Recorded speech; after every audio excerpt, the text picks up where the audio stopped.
कृष्णाय वासुदेवाय हरये परमात्मने प्रणिताक्लेशनाशाय श्रीगोविन्दाय नमो नमः।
राधे कृष्णा मित्रों, आप इस चैनल पर धार्मिक स्थलों का दर्शन कर रहे हैं। आज आप जिस मंदिर का दर्शन कर रहे हैं, ये मंदिर जालंधर की पावन धरा पर है। जालंधर कोई साधारण नगर नहीं, साक्षात यहाँ भगवान विष्णु, ब्रह्मा और शंकर जी तपस्या करके इस नगर को पावन किया है। और जालंधर राक्षस के नाम पर इस नगर की नाम की प्रतिष्ठा भी है। मैं आपको बताना चाहता हूँ, ये पारदेश्वर सिद्धपीठ श्री गौरी शंकर मंदिर जालंधर के उत्तर भाग में Amritsar bypass Verka milk plant के निकट बहुत भव्य और विशाल और बहुत ही अलौकिकता के साथ, बड़ी सुंदर छटा के साथ विराजमान है। आप इस चैनल के माध्यम से देखेंगे कि इस मंदिर में हर एक स्वरूप परमात्मा के विद्यमान हैं। भगवान भोलेनाथ, माँ जगदम्बा, राम दरबार, भगवान कृष्ण, लक्ष्मी नारायण।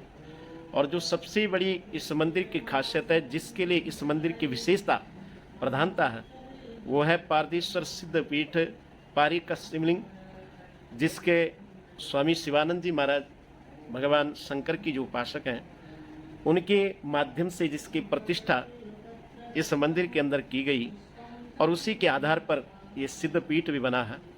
ऐसा शायद आपने कम जगह देखा होगा। आप देखोगे इस चैनल के अंदर जाकर के, आप देखना जो शिवलिंग है वो संपूर्ण पारस का बना हुआ है और बहुत ही सुंदर है।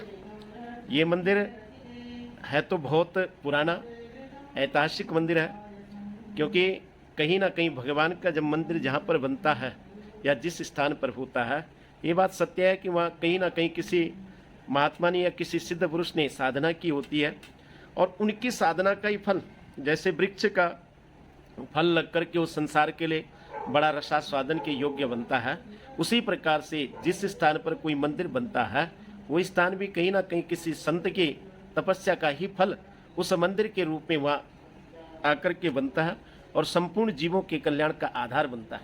उसी प्रकार से ये मंदिर भी बहुत प्राचीन है, बहुत पुराना है और बहुत दिव्य भी है, बहुत अलौकिक भी है।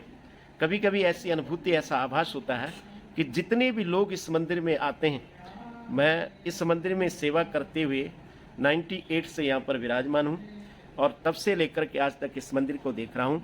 मैंने सबसे बड़ी खासियत देखी इस मंदिर की, इस मंदिर ने बहुत शीघ्रता से बहुत ही ज़्यादा विकास किया।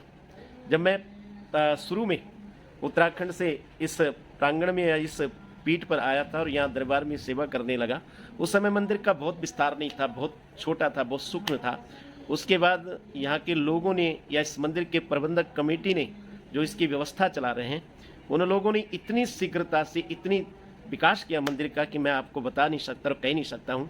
आज आप अपने नेत्रों के द्वारा खुद इस चैनल में जा कर के देख रहे होंगे कितना भव्य, इतना दिव्य, अलौकिक मंदिर बन करके तैयार हुआ। मैं कभी कल्पना नहीं कर सकता था, कभी सोच नहीं सकता था कि वास्तविक इस मंदिर का स्वरूप एक दिन ऐसा होगा। इसलिए मेरा मानना ये है कि इस मंदिर में कहीं ना कहीं भगवान शंकर और माँ दुर्गा कहीं ना कहीं साक्षात रूप में शिव और शक्ति का यहाँ सम्मेलन है, और शिव और शक्ति यहाँ विद्यमान होने के कारण मंदिर के विकास के लिए कभी धन की कोई कमी नहीं आई, या किसी प्रकार के मंदिर के विकास के लिए कोई आवश्यकता पड़ी हो, तो भगवान की ऐसी कृपा होती रही है। मैंने इतने सालों से अनुभव किया कि कोई ना कोई दानदाता आता गया और मंदिर का विकास होता गया।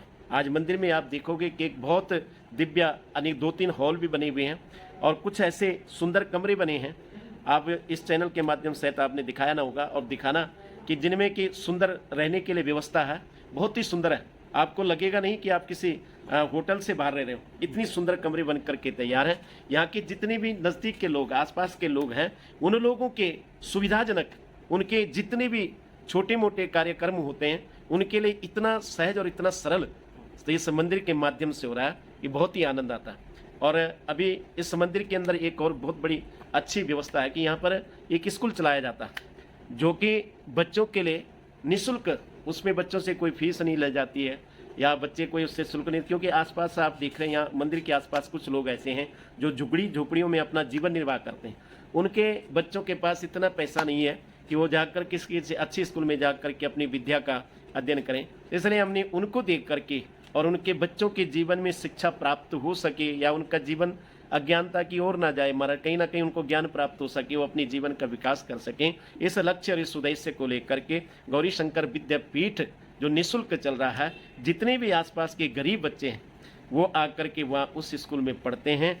मैं आपसे चाहूँगा, शायद आप यात्रा करने के बाद चले जाओगे तो उस स्कूल को भी आप देखना कि वहाँ बहुत छोटे छोटे बच्चे हैं, बहुत गरीब घर के बच्चे हैं जिनको हम शिक्षा देने का प्रदान कर रहे हैं। 3 शिक्षिका रख करके उनको वेतन की व्यवस्था, उनकी यूनिफॉर्म की व्यवस्था, उनके लिए किताबों की व्यवस्था, उनके लिए जितनी भी पढ़ाई की व्यवस्था है, जो लोग सहयोग करते हैं उनके सहयोग माध्यम से राशि इकट्ठी होती है, फिर जाकर के उनके वेतन इत्यादि की व्यवस्था, उनकी पढ़ाई की व्यवस्था करते हैं। उसी प्रकार से इस मंदिर में आज भी 4-5 पुजारी भी हैं और हमारे सेवक भी हैं जो बहुत सुंदर इसकी सफाई की व्यवस्था करते हैं, पूजा की व्यवस्था करते हैं।